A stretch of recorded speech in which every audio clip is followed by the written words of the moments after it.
자, 오늘은 이제 13번째 히브리어 알파벳 mem입니다.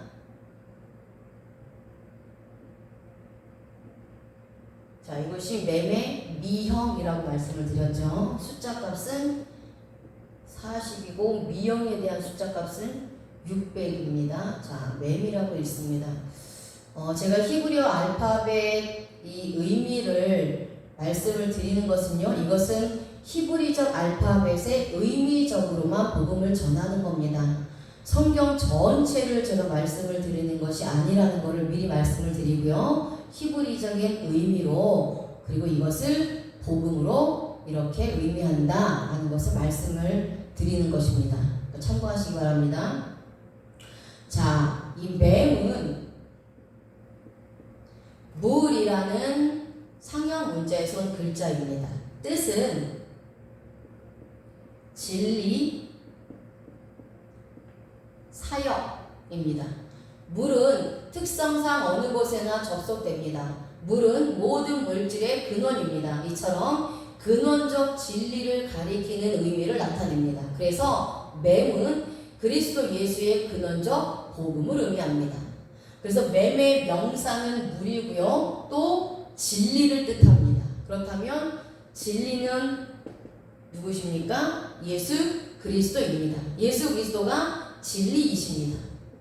요한복음 14장 6절에 예수님은 예수님 자신이 진리라고 외치셨습니다.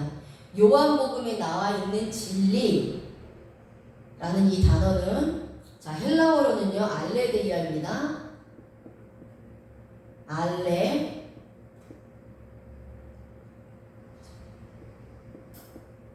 알레데이아입니다. 알레데이아.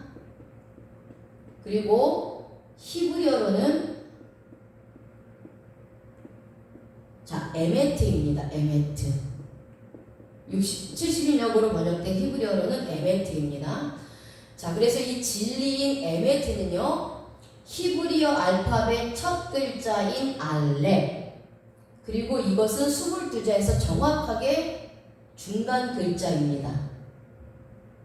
이게 맴이죠. 그 다음에 맨 마지막 글자인 타브를 합쳐서 만든 글자가 진리라고 하는 단어입니다. 그래서 진리는 처음과 중간과 마지막이 같으신 예수 그리스도를 의미합니다. 예수님은 처음과 중간과 나중이 꼭 같으신 분입니다. 어제나 오늘이나 영원토록 동일하신 분입니다. 이 진리라는 단어인 에메트는요, 자, 이 첫 글자는요,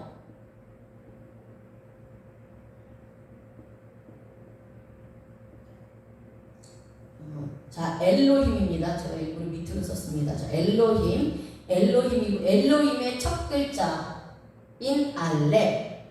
자, 엘로힘은 하나님이란 뜻입니다. 자, 그 다음에 맴은요, 멜레크. 이 첫 글자입니다. 왕이라는 뜻입니다. 자, 그리고 타브는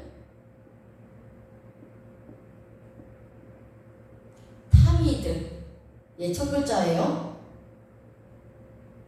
영원하다라는 뜻입니다.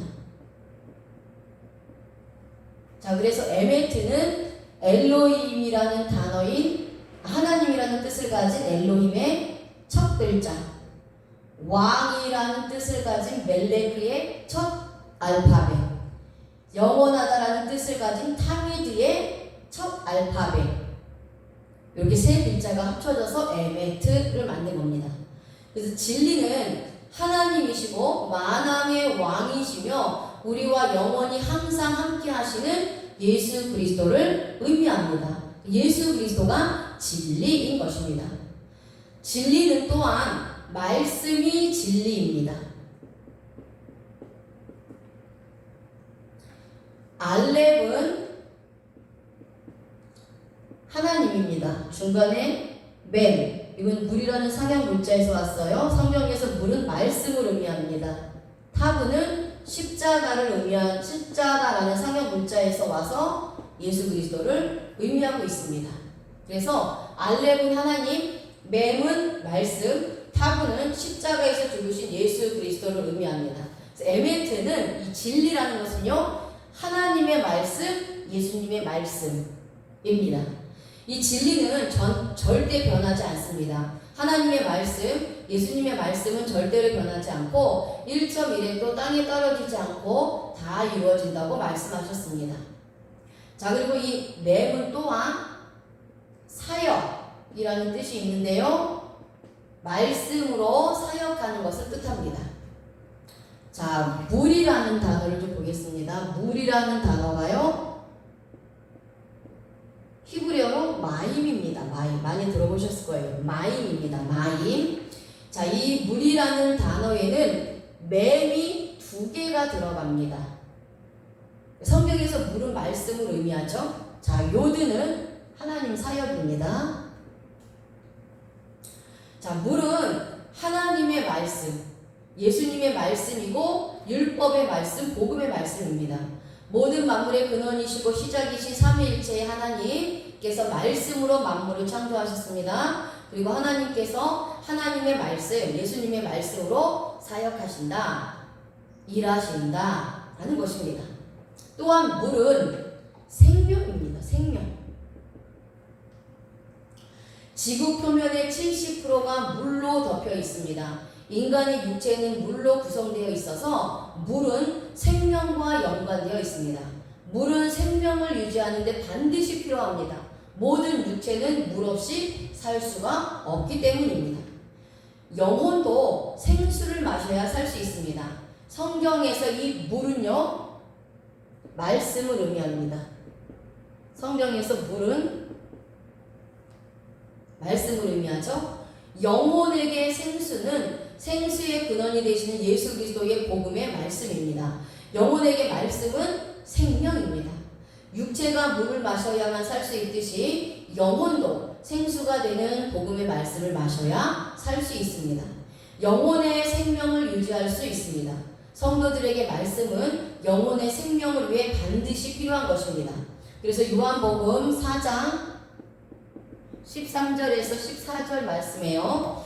예수께서 대답하여 이르시되 이 물을 마시는 자마다 다시 목마르거니와 내가 주는 물을 마시는 자는 영원히 목마르지 아니하리니 내가 주는 물은 그 속에서 영생하도록 솟아나는 샘물이 되리라.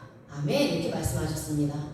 자, 구약시대 이스라엘 백성은 광야에서 살았는데 광야는 사막지대라 물과 양식이 없습니다. 그래서 이스라엘 백성들에게 물은 곧 생명입니다. 하나님께서 물과 먹을 것을 친히 제공해 주셨습니다. 우리가 광야 같은 이 세상에서 살고 있는 영적 이스라엘인 우리에게도 물, 곧 이 진리의 말씀이 생명이 됩니다.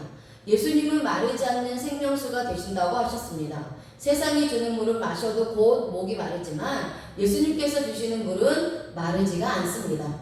예수님께서 주시는 마르지 않는 물인 말씀을 마셔야 우리 안에 예수님의 생명이 끊어지지 않고 계속해서 흐르게 됩니다.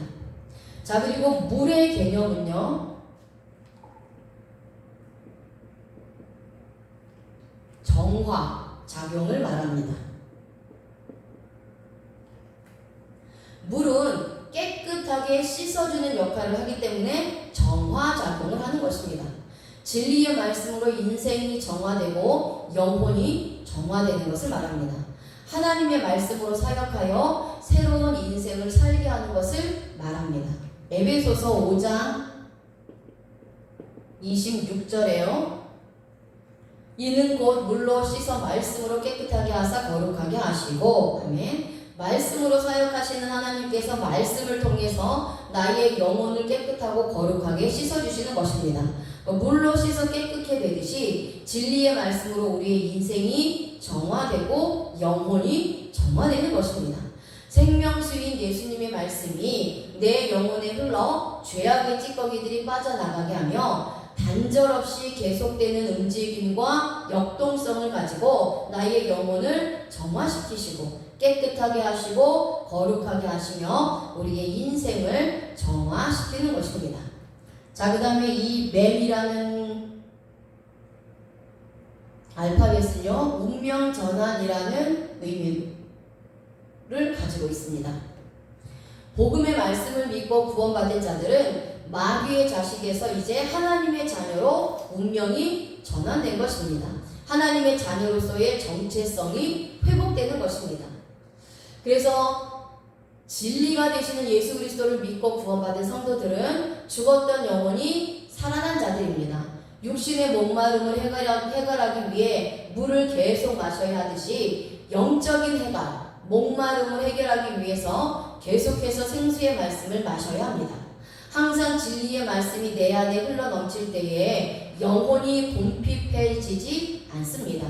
곤비하거나 마르거나 목마르지 않습니다. 생수가 되시는 예수 그리스도의 복음의 말씀을 통해서 영혼의 생명을 얻게 됩니다. 또한 나의 모든 죄악들도 예수님의 진리의 말씀으로 깨끗하게 정화되어 하나님 앞에 나아갈 수 있게 된 것입니다. 아멘.